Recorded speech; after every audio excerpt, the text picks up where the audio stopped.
Општина Кочани доби 1.968.735 денари за подобрување на полскиот пат во местноста Кривулица во атарот на селото Тракање. Средствата се одобрени од Министерството за земјоделство, шумарство и водостопанство, се наменети за руралната инфраструктура, односно за подобрување на пристапот до обработливи земјоделски површини во подрачја на интензивна земјоделска дејност.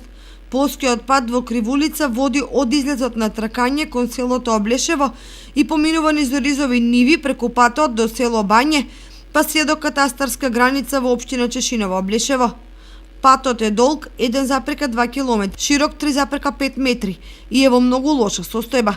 Земјоделците чии парцели гравитираат во овој крај е единствен полски пат, но поради состојбата во која се наоѓаат или создава проблеми поради што беше ставен на листата на приоритетни полски патишта, информираат службите за уредување на градежно земјиште од општина Кочани. Одобрените средства се наменети за чистење, порамнување и тампонирање на полскиот пат, со што ќе се надминат проблемите кои ги имаат земјоделците од овие две општини.